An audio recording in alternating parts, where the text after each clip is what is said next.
As tourism graduate nga nabutog Thailand nga nahimog maestra nga wada mamahimong maestra kay maglaag raman ta for today's video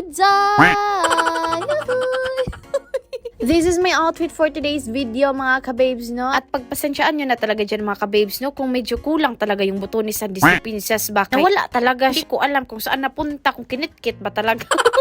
Kaya nag-iingat talaga ako ng masyado na hindi tayo palabing magpabusog. Kaya kung magpabusog tayo ay baka itong isa ka butones natin ay bahuan tayo dito ay charis lang.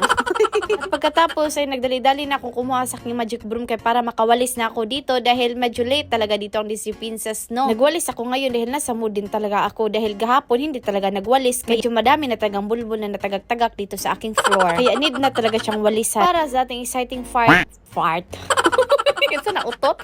Para sa ating exciting part dito sa ating vlog ay ang pagkain talaga, no? Ay sino ba hindi maganahan kung food is life talaga dito? Siyempre ilagay din natin dyan, no, sa libro kaya para naman yung germs mamaya ay nakadikit na doon sa ating tinapay na kinain. Ay American style tayo ngayon, no? Kaya nag-bread lang talaga ang Disney Princess. Kaya flavor naman sa aking bread ay obvious naman, no? Baka tatanungin nyo pa kung anong flavor dyan. Siyempre chocolate dip yan. Chocolate dip, chocolate chips, chocolate with my chips.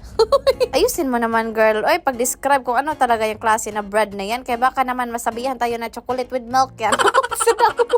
Pagkatapos kong mag-duty mga kababes, ay bumalik ako sa bahay kaya nabilin talaga yung water ko. Ay hindi talaga pwedeng hindi tayo uminom mamaya kaya baka maglabad ang ulo natin dito. Nahilo na nga ako dito sa aking pagbidyo. Ay fast forward mga kababes, no, bandang alauna ay nagklase ako dito sa P3. At ay binigay sa akin na aking estudyante na notes na galing daw sa kanyang tutor. Hindi ko alam kung Pinay ba o Pinoy dahil hindi kami nagkaintindihan. Oy, ang communication namin ngayon ay love letter naman daw ito. Oy, ay baka naman mahalin talaga ako dito ng ibang Pinoy. Dito ko charis.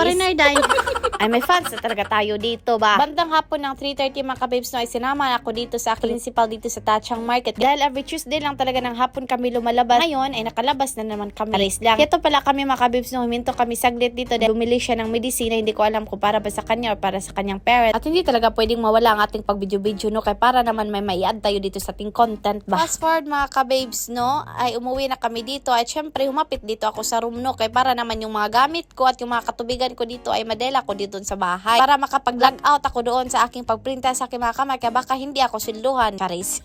Syempre, dali-dali na ako lumabas dyan, no, para talagang tanga to. As if baka para naman dyan na ay matay makontent ba. Thank you for watching guys. Kapun ka!